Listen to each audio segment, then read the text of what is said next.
Sir mute లో ఉన్నారు.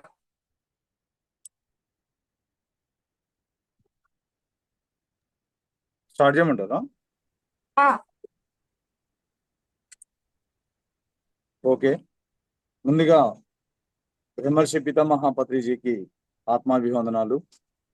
Shri Tirumalanatha pyramid ధ్యాన మహాక్షేత్రం ఆధ్వర్యంలో నిర్వహిస్తున్న తిరుమలనాథ పిరమిడ్ మెడిటేషన్ ఛానల్ ద్వారా టిఎంసి ద్వారా మరి పత్రిజీ అందించిన శ్వాస మీద ధ్యాస ధ్యానం, ఆత్మజ్ఞానం, బ్రహ్మజ్ఞానాన్ని ఈ విశ్వానికి అందరికీ అందించడం కోసం ఎంతో మంది గ్రేట్ మాస్టర్స్ ని ఈ ప్లాట్ఫామ్ మీదకి తీసుకొని వచ్చి ఈ జూమ్ సెషన్ ద్వారా మరి ఎంతో జ్ఞానాన్ని అందించడం కోసం ప్రయత్నం చేస్తున్నాము.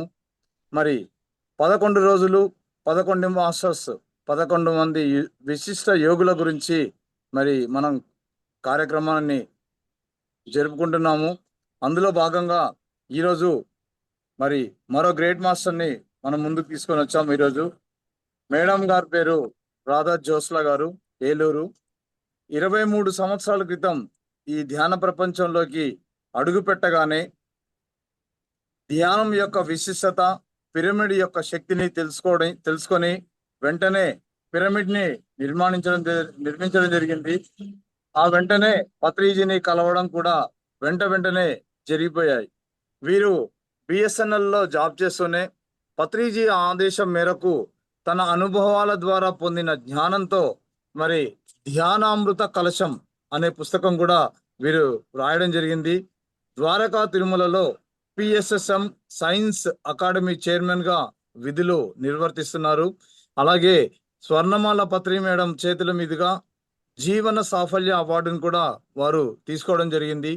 ఆధ్యాత్మికంగా విశిష్టమైన సేవలు అందిస్తున్నందుకు గాను ఇన్నర్ వీల్ ఇంటర్నేషనల్ అసోసియేషన్ వారు విశిష్ట మహిళ అనే అవార్డు ఇచ్చి మేడంని ఘనంగా సత్కరించడం జరిగింది. అదే కాకుండా ఈ మధ్య కాలంలోనే స్పిరిచువల్ అండ్ సోషల్ వర్కర్ గా జీవన జ్యోతి నేషనల్ అవార్డును కూడా పొందడం జరిగింది. మై డియర్ ఫ్రెండ్స్, ప్రాపంచికంగా బిఎస్ఎన్ఎల్ లో అత్యుత్తమైన విధులు నిర్వర్తిస్తూనే ఆధ్యాత్మికంగా తన యొక్క ఆత్మ ఉన్నతి కోసం విశేషంగా కృషి చేస్తూ కేవలం పిరమిడ్ మాస్టర్ అనే ఒకే ఒక్క క్వాలిఫికేషన్స్ తో మరి ఇన్ని అవార్డ్స్ ని వారు పొందడం జరిగింది. అందుకు కారణం బ్రహ్మర్షి పితామహ పత్రిజీ అందించిన శ్వాస మీద ధ్యాస ధ్యానం, వారు బోధించిన ఆత్మ జ్ఞానం.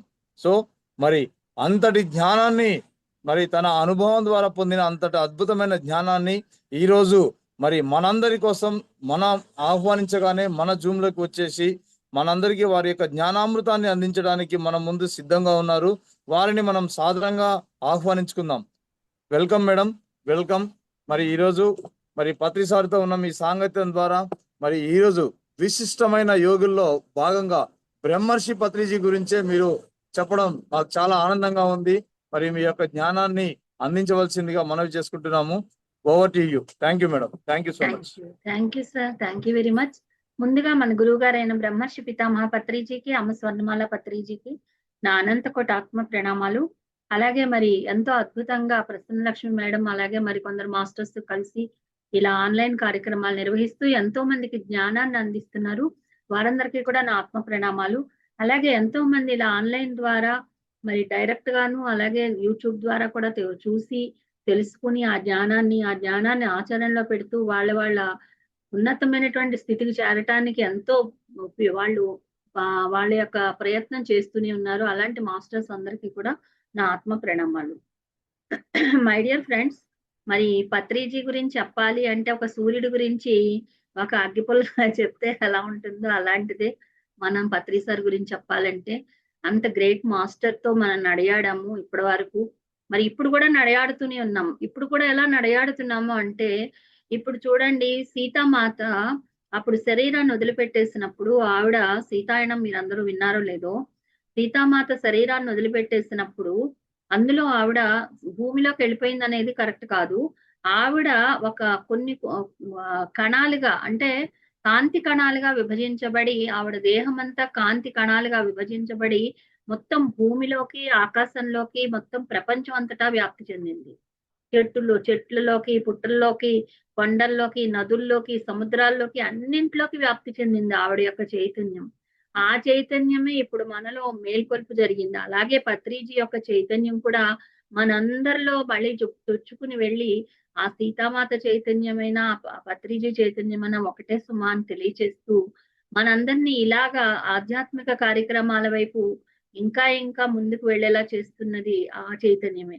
ఎందుకు మనం ఎలా మనకి ఇది అర్థమవుతోంది అంటే పత్రి సార్ శరీరాన్ని వదిలిపెట్టక ముందు ఉన్నటువంటి స్థితి కన్నా ఇప్పుడు ఇంకా ఎక్కువ వర్క్ చేస్తున్నారు మన పిరమిడ్ మాస్టర్స్ అందరూ కూడా. కొత్త వాళ్ళందరూ ధ్యానంలోకి వస్తున్నారు. మనందరం కూడా చాలా మంది పత్రిజీని తెలుసుకుని పత్రిజీతో నడయాడి ఆయన బాటలో నడవడం గ్రేటే. కానీ ఆయనంటే ఏమిటో తెలియదు. ఆయన ఇప్పుడు చూడని వాళ్ళు కూడా ఉన్నారు. ఆయన మాటలు వినని వాళ్ళు ఉన్నారు. ఆయన చూపు పడని వాళ్ళు ఉన్నారు. అయినా కూడా వాళ్ళు కూడా ఇప్పుడు ఎంతో గొప్పగా ఇందులోకి ప్రవేశించి ఈ ధ్యాన జగత్తులో, ఈ శాకాహార జగత్తులో, ఈ పిరమిడ్ జగత్తులో భాగస్వాములు అవుతూ ఉండడం అనేది ఎంత గొప్ప విషయమో చూడండి ఫ్రెండ్స్. వాళ్ళని చూస్తుంటే నాకు చాలా ఆనందం అనిపిస్తుంది అనమాట. మనమైతే పత్రిసాన్ని చూసాము, ఆయనతో నడయాడము 23 సంవత్సరాల పాటు. మరి వాళ్ళు ఎవరు కూడా చూడని వాళ్ళు కూడా అలా ఉన్నారు అంటే వాళ్ళు ఎంత గ్రేట్ మాస్టర్స్ అయితే అలా ఉన్నారు. అందుకని ఇక్కడ ఆ సార్ యొక్క గొప్పతనం అనేది ఇక్కడ తెలుస్తోంది మనకి. ఆయన శరీరాన్ని వదిలిపెట్టారే కానీ ఆయన చైతన్యం అంతటా వ్యాప్తి చెందే ఉంది. ఆ చైతన్యమే ప్రతి ఒక్కళ్ళకి దిశానిర్దేశం చేస్తూ అందరినీ కూడా ఎటువైపు ఎవరు వెళ్ళాలి అనేది చక్కగా ఏ మార్గం గుండా వెడితే నీ ఆత్మ ప్రయాణం జరుగుతుంది, నువ్వు ఆధ్యాత్మిక ఉన్నతి జరుగుతుంది నీకు అనేది ఆయన మనకి అందరికీ కూడా చక్కగా తెలియచేస్తూనే ఉన్నారు. ఒక చుక్కాని లాగా, ఒక పడవ నడిపేటప్పుడు ఒక చుక్కాని ఎలా అయితే ఉపయోగపడుతుందో అలా ఒక చుక్కాని లాగా, ఒక దిక్సూచి లాగా ఆయన మనకి ఎప్పటికప్పుడు ఒక సూర్యుడిలాగా వెలుగునిస్తూ మనల్ని నడిపిస్తూనే ఉన్నారు. మరి అలాంటి మహానుభావుడి గురించి చెప్పుకోవడం అంటే మాటలు కాదు. దీని గురించి మనం చెప్పాలంటే 60,000 సంవత్సరాలకు ముందే వెళ్ళిపోవాలి ఫ్రెండ్స్. 60,000 సంవత్సరాల క్రితమే ఎంతో మంది మాస్టర్స్ అందరూ కలిపి అన్ని లోకాల వాసులు కలిసి అందరూ కూడా గ్రేట్ మాస్టర్స్ అందరూ ఒక చోట చేరి ఈ భూమి రాబోయే 60,000 సంవత్సరాల తర్వాత ఇది నాశనం అయిపోతుంది, అలా నాశనం అవ్వకుండా దీన్ని కాపాడాలి అని వాళ్ళు అప్పుడు నిర్ణయాలు తీసుకున్నారు. దీన్ని ఎలా చేస్తే బాగుంటుంది అని. అప్పుడు ఈ భూమిని ఉన్నతీకరించాలి. ఉన్నతీకరించినప్పుడు ఈ మానవులు కూడా ఉన్నతీకరించబడితే అప్పుడు ఈ భూమిని మనం కాపాడవచ్చు అని వాళ్ళు నిర్ణయాలు తీసుకున్నారనమాట. అలా తీసుకోవడంలో భాగంగా వాళ్ళు ఏం చేస్తే బాగుంటుంది అంటే వీళ్ళని మనం సరిదిద్దాలి అంటే వీళ్ళ యొక్క చైతన్యపు స్థితిని పెంచుకోవాలి. చైతన్యపు స్థితిని పెంచుకోవాలి అంటే వాళ్ళు అదే శరీరాలతో ఉండి వాళ్ళు ఉన్నతమైన స్థితులకు చేరేలాగా మనం చేయాలి. ఇలా చేయాలంటే ఎలాగా అని అప్పుడే ఆలోచించారు వాళ్ళు. అలా ఆలోచించి వాళ్ళు ఒక నిర్ణయం తీసుకుని ఎవరు చేస్తారు ఇలాగ భూమిని ఉన్నతీకరించడానికి ఎవరు ముందుకు పెడతారు అంటే 7 ఋషులు మాత్రమే ముందుకొచ్చారు. సప్త ఋషులు మాత్రమే ముందుకొచ్చారు.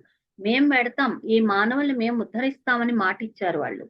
అప్పుడు మరి ఎలా ఉద్ధరిస్తారు మీరు అంటే మేము అందులో కనీసం 30% అయినా మారేలాగా మేము తయారు చేస్తాం. మరి మిగిలిన వాళ్ళ సంగతి మేమేం చేయలేం. 30% అయినా కనీసం మారాలి. మేము వెళ్ళి అక్కడ మేము వేసిన పునాదులకి వాళ్ళు కనీసం అంతైనా మారాలి అని నిర్ణయం తీసుకున్నారు. మరి దీనికి దగ్గరుండి చూసేవాళ్ళు ఎవరు? ఆ 60,000 సంవత్సరాలు అయిన తర్వాత ఎప్పుడైతే ఈ భూమిలో ఎంతో అఘాతాలు, ప్రళయాలు రాబోతున్నాయో ఆ సమయంలో వెళ్ళి ఎవరు చూస్తారు అంటే అప్పుడు పత్రిజీ యొక్క ఆత్మ నిర్ణయం అక్కడే అయిపోయింది ఫ్రెండ్స్. 60,000 సంవత్సరాల క్రితమే అక్కడ నిర్ణయాలు జరిగిపోయాయి. ఆ నిర్ణయం అయిపోయిన తర్వాతే ఈ 60,000 సంవత్సరాల తర్వాత మనకి పత్రిజీగా ఆయన రూపుదాల్చి ఇక్కడికి రావడం జరిగింది. ఆయన ఇంతకు ముందు జన్మలో ఎవరు అంటే ఆయన గౌతమ బుద్ధుడి దగ్గర ఆనందుడిగా ఆయన జన్మ తీసుకోవడం జరిగింది. ఎందుకు అంటే ఈ భూమి యొక్క విశేషాలు తెలుసుకోవాలి, ఈ భూమి మీద మానవుల గతి ఎలా ఉందనేది తెలుసుకోవాలి. ఆయనే ఒక గురువుగా ఉన్నారనుకోండి, గురువుగా ఉన్నప్పుడు ఆయన చూసుకోవడం కన్నా ఒక శిష్యుడిగా ఉండి తెలుసుకోవడం ఇంకా బాగుంటుంది. అందుకని ఒక శిష్యుడిగా ఆయన వచ్చి ఆ గౌతమ బుద్ధుల వారి శిష్యుడిగా వచ్చి ఈ భూమండలం మీద అంతా కూడా ఎనర్జీస్ ని ఆయన ఎలా ఉన్నాయి, ఎలా సరిచేస్తే ఈ మానవుల్లో మార్పు వస్తుంది అన్ని కూడా అప్పుడే స్టడీ చేశారనమాట. అలా స్టడీ చేసి ఆయన ఎంతో అద్భుతంగా దీన్ని తీర్చిదిద్దాలి అనుకుని 2500 సంవత్సరాల తర్వాత మరి ఈ రకంగా ఆయన పత్రిజీగా జన్మ తీసుకోవడం జరిగింది. ఈ జన్మ తీసుకోవడానికి ముందు వాళ్ళు మాస్టర్స్ ఇంకో ఇద్దరిని కూడా అడిగారు. జిడ్డు కృష్ణమూర్తి గారిని అడిగారు అనమాట. అడిగితే ఆయన ఏమన్నారంటే, ఆయన చిన్నప్పటి నుంచే ఒక సంస్థలో చక్కగా ఆధ్యాత్మికంగా చిన్నప్పటి నుంచి పెంచి పెద్ద అయిన తర్వాత ఆయన్ని అడిగారనమాట, నువ్వు ఇలా భూమికి ఉపయోగపడాలి, నీకు ఇష్టమేనా అని అడిగితే, నేను అప్పుడు ఎలా అంటే ఈ ఆత్మ, ఆయనలోని ఆత్మ తప్పుకుని వేరే ఆత్మ నీలో ప్రవేశపెడతావు, నీకు ఇష్టమేనా అని అడిగారు జిడ్డు కృష్ణమూర్తి గారిని. అంటే ఆయన ఒప్పుకోలా, లేదు నా ఆత్మే ఉండాలి కానీ నేను వేరే ఆత్మ రావడానికి నేను ఒప్పుకోను అని చెప్పేశారు. అందులో భాగంగానే ఆయన ఇంకా వదిలేశారు. తర్వాత మళ్ళీ మన ఓషో గారిని అడిగారు. ఓషో గారు ఏమన్నారంటే, నేను ఇంకా 4 సంవత్సరాలే ఈ భూమి మీద ఉంటాను, ఈ 4 సంవత్సరాల్లో నేనేమి పుస్తకాలు రాయను, ఎవరికి కూడా నేను ఆధ్యాత్మిక సందేశాలు రాసి ఇవ్వను, కానీ నేను వాయిస్ లో చెప్తాను, వోకల్ గా చెప్తాను. ఆ చెప్పినవి ఎవరైనా నోట్ చేసుకుని పుస్తకాలుగా వాళ్ళు తయారు చేసుకోవచ్చు, కానీ నేను రాయడం అనేది ఉండదు అని ఆయన చెప్పారు. ఆ తర్వాత ఇంకా అప్పుడు పత్రిజీని అడిగారు. 4 సంవత్సరాలు ఆయనలో ప్రవేశించింది ఆ ఉన్నతాత్మ. ప్రవేశించి ఆ చైతన్యం ఏదైతే ఉందో, ఉన్నతమైనటువంటి చైతన్యం, ఆ బుద్ధ చైతన్యమే ఆయనలో ప్రవేశించడం జరిగింది. ఒక పరమాత్మ చైతన్యమే కదా బుద్ధ చైతన్యం అంటే ఏంటి? మనం ఇప్పుడు ఎవరైతే కృష్ణుడు, రాముడు అని చెప్పుకుంటున్నామో, ఎవరైతే నరసింహస్వామి అని చెప్పుకుంటున్నామో, అలాగే ఆ చైతన్యం విష్ణు చైతన్యమే. ఆ విష్ణు చైతన్యమే, ఆ పరమాత్మ చైతన్యమే బుద్ధ భగవానులో కూడా ఉంది. ఆ బుద్ధ భగవానుడి చైతన్యమే ఆయనలో ప్రవేశించడం జరిగింది ఓషోలో.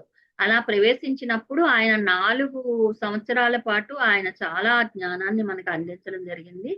తర్వాత ఆయన శరీరాన్ని వదిలిపెట్టేసిన తర్వాత మళ్ళీ ఆ బుద్ధ చైతన్యం, ఈ ఆనందుడు అనే ఆయన జన్మ తీసుకున్నారు కదా, ఆనందుడు అనే ఆయన పత్రిజీగా జన్మ తీసుకున్నారు కదా, అప్పటికే ఆయనకి అన్ని తెలుసు.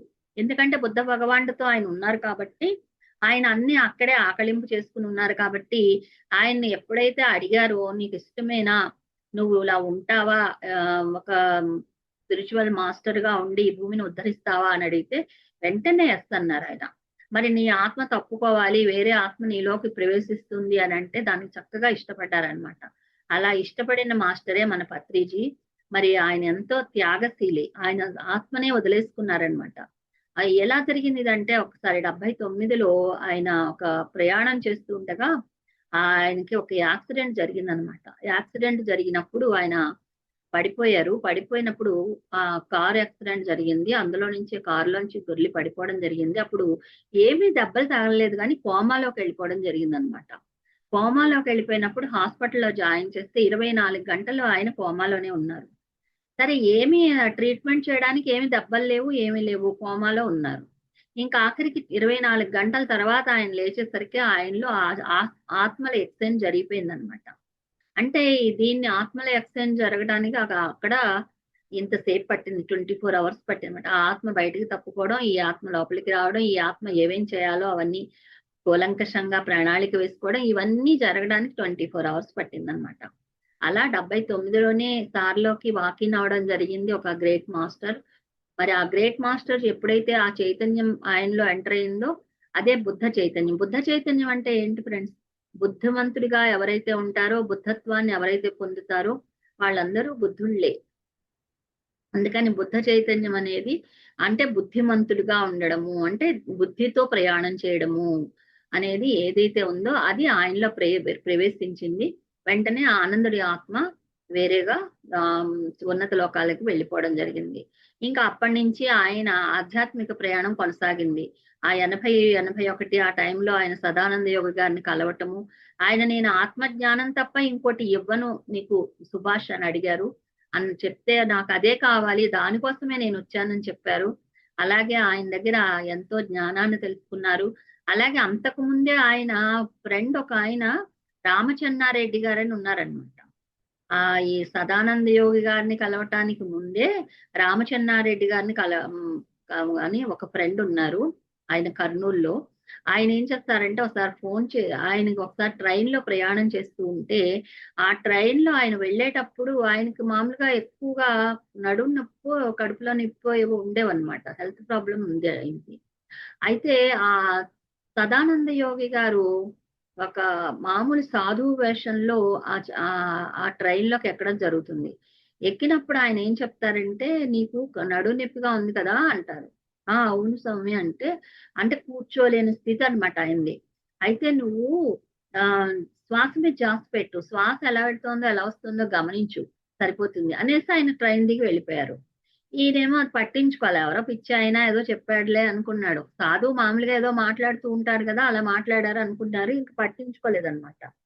తర్వాత ఈయన ఇంటికి వెళ్ళిపోయిన తర్వాత కొన్ని రోజుల పాటు ఆ నొప్పితో బాధపడుతూనే ఉన్నారు. ఎన్ని మెడిసిన్స్ వాడినా కూడా తగ్గట్లేదు.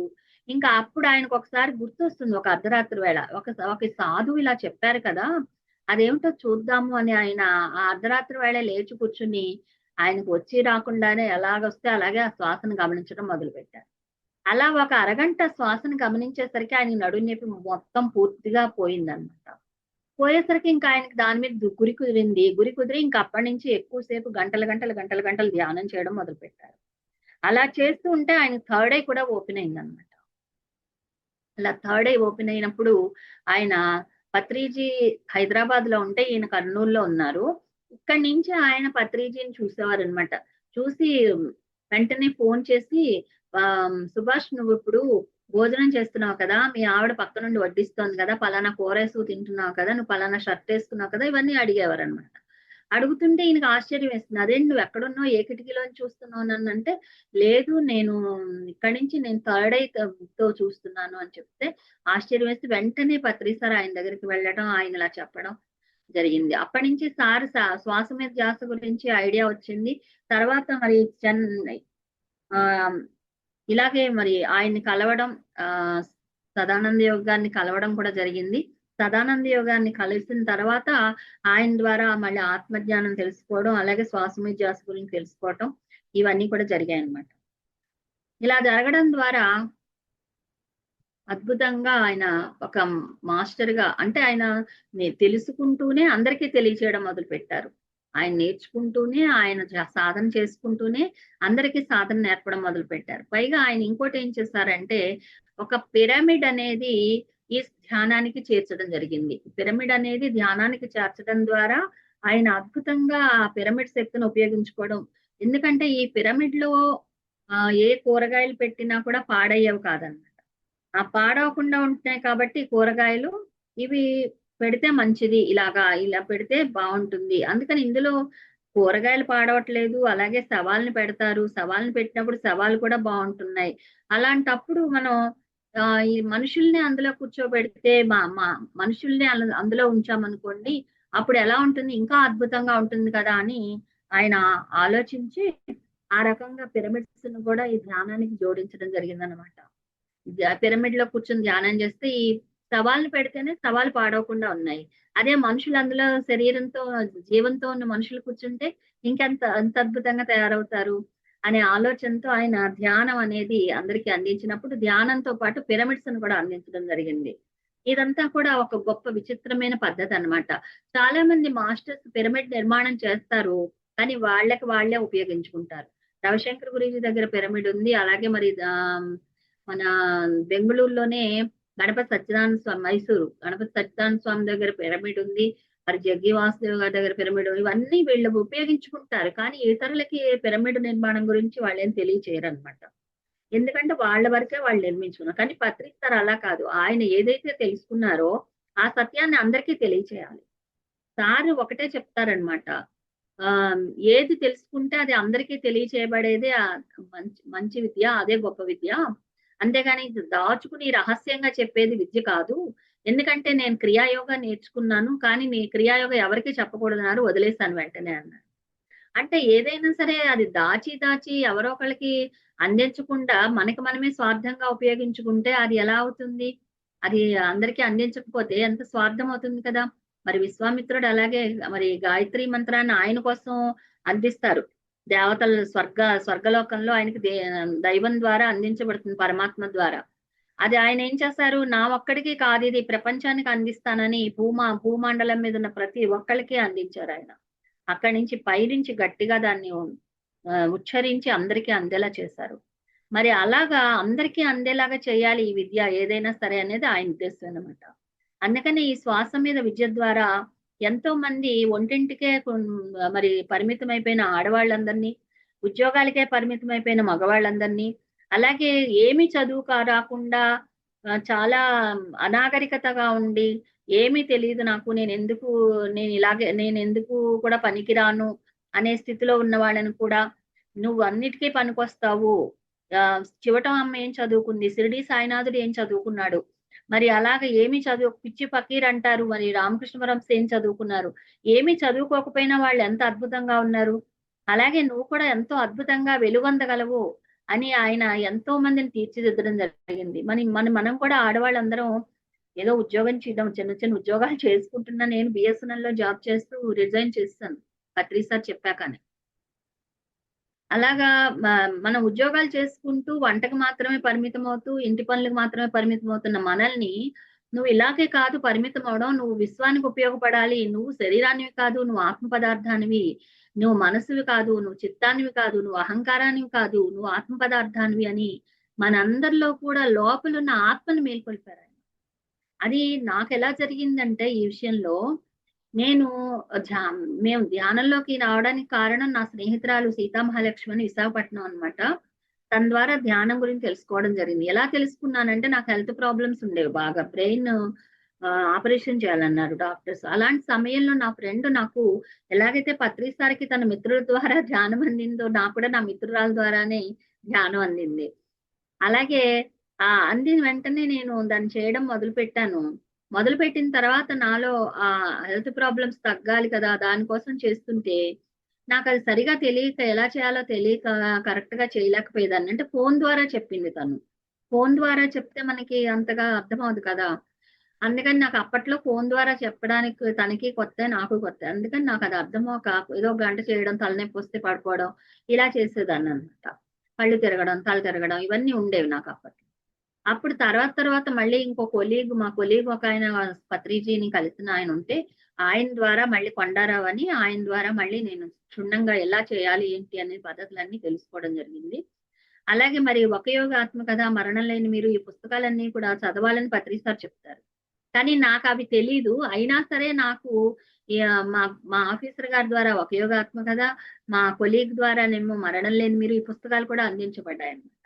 అంటే మనం ఎప్పుడైతే ఆ స్థితిలోకి వెళ్ళడానికి ఇష్టపడుతూ ఉంటామో, ఆ ధ్యాన మార్గం వైపు, ఆత్మ మార్గం వైపు మనం ప్రయాణం కొనసాగించడానికి సిద్ధంగా ఉంటామో, మనకి ఏది కావాలో అది ఇప్పించబడుతూ ఉంటుంది, మనకు అందించబడుతూ ఉంటుంది అనమాట. అలాగే మనం శిష్యుడు ఎప్పుడైతే సిద్ధంగా ఉంటారో గురువు కూడా సిద్ధంగా ఉంటారు. నేను పత్రి సార్ని ఫస్ట్ టైం చూసినప్పుడే సారు ఆకువీడు వచ్చినప్పుడు మేము వెళ్ళినప్పుడు సార్ దగ్గర నేను నాకు తెలియదు కదా, గురువులందరూ కూడా శక్తిపాతం ఇస్తారని నాకు తెలుసు. అందుకని ఈయన ఏదో శక్తిపాతం ఇస్తారు, నా తల మీద చేయి పెడతారు, నాకు శక్తిని ఇస్తారు, నాకు ఈ ఆపరేషన్లు అవి అవసరం లేకుండా చేస్తారు పత్రి సార్ అనుకున్నా. అనుకుని నేను వెళ్ళా నా కోరికతో. వెళ్ళిన దాకా అక్కడికి వెళ్తే సార్ ఏమో రండి మేడం అని రమ్మన్నారు, పక్కన కూర్చోబెట్టుకున్నారు క్లాస్ అయిపోయాక. అప్పుడు ఈయన చెప్పారనమాట, ఈవిడ పిరమిడ్ కడదాం అనుకుంటున్నారండి వీళ్ళు అన్నారు. అసలు మేము కడదాం అనుకోలేదు. ఆయనంతటా ఆయనే, ఆ కొండారావు అని ఆయన మా కొలీగ్ గా చెప్పేశారనమాట. అంటే ఆయన లోపల నుంచి ఆ ప్రేరణ వచ్చింది, ఆయన ద్వారా అది అందించబడింది. వెంటనే మేము సార్ ఏమన్నారంటే, అలాగా పిరమిడ్ కడతారా, ఏలూరులో ఎవరు పిరమిడ్ కడతారా అని నేను చూస్తున్నాను, అయితే మీరు పిరమిడ్ కడితే నేనే వచ్చి ఓపెన్ చేస్తాను అన్నారు. అంటే ఎప్పుడైతే సార్ ఓపెన్ చేస్తానన్నారో వెంటనే మా వారు కూడా అలాగే సార్ కడతాం సార్ అని సార్ అన్నాక సార్ పక్కన కూర్చోబెట్టుకున్నారు. కూర్చోబెట్టుకుని ఏం చేస్తారంటే సారు ఇలా కూర్చోబెట్టుకోగానే నా కాళ్ళు ఇలా కొట్టి చెప్పండి మేడం అన్నారు. అనగానే ఎప్పుడైతే సార్ ఇలా కొట్టారో నా కాలు మీద, నాకు వెంటనే దుఃఖం వచ్చేసి వణికిపోతున్నాను అనమాట. ఇలా బాగా వణికిపోతూ, శరీరం అంతా వణికిపోతూ, నాకు అంతకుముందు నేను క్రియాయోగా నేర్చుకున్నాను అనమాట. ఆ క్రియాయోగా నేర్చుకున్నప్పుడు నాకు వెన్నుపూస భాగం అంతా ఎనర్జీ పైకి కిందకి ఫ్లో అయిపోతున్నట్టుగా నాకు తెలిసేది. అలాగే నా కుండల్ని జాగృత అయ్యి నేను పావు డాన్స్ లాగా చేసేసేదాన్ని. కానీ నాకు అనారోగ్యం తగ్గడానికి అది మందులు వాడాల్సి వచ్చేదన్నమాట. అందుకని నాకు అది నచ్చలేదు. ఇంకా ఏదో నేర్చుకోవాలని తపన అనమాట. ఎప్పుడైతే సార్ ఇలా కొట్టారో నేను క్రియాయోగా చేసినప్పుడు గంటన్నర చేసినప్పుడు నాకు ఈ స్థితి కలిగేది. అలా కొన్ని నెలలు చేసిన తర్వాత ఒక 21 రోజులు చేసిన తర్వాత నాకు జరిగింది అది. ఇది ఇప్పుడు వెంటనే సార్ ఇలా టచ్ చేయగానే జరిగింది నాకు. అంటే ఇక్కడ నాకు అర్థమైంది ఏంటి అంటే సార్ యొక్క ఆ టచ్ తోనే అక్కడ ఆయన ద్వారా శక్తిపాతం జరిగిపోయిందన్నమాట. అంటే గురువుల దగ్గర శక్తిపాతం అనేది ఒక టచ్ ద్వారా కూడా జరుగుతుందని నాకు అర్థమైంది. అలాగా ఎనర్జీ జరిగి నాకు ఒక్క రకమైనటువంటి ఆనందంతో కూడిన దుఃఖం వచ్చి బాడీ అంతా కూడా వణికిపోతోంది. వెన్నుపూస భాగం అంతా శరీరం అంతానేమో ఎనర్జీ పాస్ అయిపోతోంది. నేనేమో కళ్ళెమ్మట నీళ్ళు వచ్చేస్తున్నాయి. అలాంటి టైంలో సార్ ఏం చేశారంటే ఇటు సైడ్ కూర్చున్నారు సారు. ఇక్కడ నా మెడ భాగాన్ని ఇలా పట్టుకున్నారనమాట సార్. ఇలా కుడి చేత్తో నా మెడ భాగాన్ని పట్టుకుని ఆయన ఎడం చేత్తో ఆయన టీ పట్టుకున్నారు తాగటానికి. ఇలా ఎడం చేత్తో టీ పట్టుకుని కుడి చేత్తో నా మెడ పట్టుకున్నారనమాట. ఆ పట్టుకుని ఆయన వైపు తిప్పేసుకుని ఇలాగా నా కళ్ళల్లోకి కళ్ళు పెట్టి చూస్తున్నారు. నేను ఆయన కళ్ళల్లోకి అలా కళ్ళు పెట్టి చూస్తున్నాను. చూస్తుంటే అసలు ఏం కావాలి మీకు అని అడిగారు. అప్పుడు నేను ఏం చెప్పాలి, నాకు బ్రెయిన్ ఆపరేషన్ అన్నారండి, నాకు ఒంట్లో బాగోట్లేదు సార్, నాకు ఆరోగ్యం బాగుండాలి అని చెప్పాలి. కానీ నేను అక్కడ ఏం చెప్పానంటే నేనంటే దానికోసమే వెళ్ళాను కదా అక్కడ. ఆయన ద్వారా నేనేదో శక్తిపాతం తీసేసుకున్న ఆరోగ్యం సరిచేసుకోవాలనుకున్నాను. అప్పుడు నేనేం చెప్పానంటే నాకు హాస్టల్ ట్రావెల్ చేయాలని ఉంది సార్ అని చెప్పి. అక్కడ వచ్చింది అది. ఎందుకంటే అంతకు ముందు మరణం లేని మీరు పుస్తకం చదివి నేను ఆ పుస్తకం ద్వారా నేను హాస్టల్ ట్రావెల్ చేశాను. ఒక గురువుని చూపించు, ఒక అమ్మవారిని చూపించు అని అంతకు ముందు రోజు రాత్రి నేను ధ్యానంలో కూర్చుంటే అమ్మవారి అంటే నాకు చాలా ఇష్టం అనమాట. లలితాదేవి భక్తురాలని. అందుకని అమ్మవారిని చూపించు, నాకు ఒక గురువుని చూపించు అంటే ఒక అమ్మవారి విగ్రహం, పాలరాతి విగ్రహం కనిపించి ఒక గుళ్ళోకి వెళ్ళాను నేను హాస్టల్ గా. నేను ధ్యానంలో కూర్చుని ఉన్నట్టుండి నేను ఒక గుళ్ళోకి ఎగురుకుంటూ వెళ్ళిపోయాను. అక్కడేమో ఒక అమ్మవారి విగ్రహం ఉంది. ఆ విగ్రహాన్ని నేను చూశాను. ఆ విగ్రహం కళ్ళు మాత్రం అలా కదులుతున్నాయి. మనిషి మిగిలిందంతా కూడా మిగిలిన భాగం అంతా పాలరాతితో ఉంది. సరే అక్కడి నుంచి దండం పెట్టుకుని నేను బయటకు వచ్చేసరికి ఒక దిమ్మ మీద, పాలరాతి దిమ్మ మీద పత్రిజీ కూర్చుని ఉన్నారనమాట. విగ్రహ రూపంలో పాలరాతి విగ్రహంలా కూర్చుని ఉంటే అప్పుడు అంటే నాకు పత్రిజీ అని కూడా తెలియదు ఆయన. అప్పటికి నేను పత్రిజీని చూడలేదు కూడా. అయితే ఆయన అలా కూర్చున్నప్పుడు ఆయన నేను ఒక గురువుని చూపించమన్నావు కదా అనేసి నేను మోకాళ్ళ మీద వంగి లేచి ఇలా నమస్కారం పెట్టుకుని ఆయన వైపు ఇలా తలెత్తి చూస్తే ఆయన కళ్ళు తెరిచి మనిషిగా మారి చెయ్యెత్తి ఇలా దీవించారు. అది జరిగిన మర్నాడే నేను ఇక్కడ సార్ని చూడడం జరిగింది. అంటే శిష్యుడు సిద్ధంగా ఉంటే గురువు ఎప్పుడు కూడా మన దగ్గరికే వస్తారనేది ఇక్కడ కనిపించింది. సరే ఎప్పుడైతే సార్ టచ్ చేశారో నాలో ఇలాగా వస్తున్నప్పుడు ఏం కావాలి మీకు అని అడిగితే నేను హాస్టల్ ట్రావెల్ చేయాలని ఉంది సార్ అన్న. అంటే అప్పుడు అన్నారు అక్కడ ఉన్న వాళ్ళందరినీ, అంత క్లాస్ అయిపోయి అందరూ వెళ్ళిపోయారు, 10 మంది మాత్రమే ఉన్నారు. ఏమయ్యా నేను ఇప్పుడు టీ తాగుతున్నాను, మీరు తాగలరా లేదా అని అడిగారు సార్. అంతే తాగలం సార్ అని అందరూ ముక్త కంఠంతో అన్నారు. అప్పుడు మేడం మరి వాళ్ళందరూ తాగలిగినప్పుడు మీరెందుకు చేయలేరు హాస్టల్ ట్రావెల్ అని అడిగారు.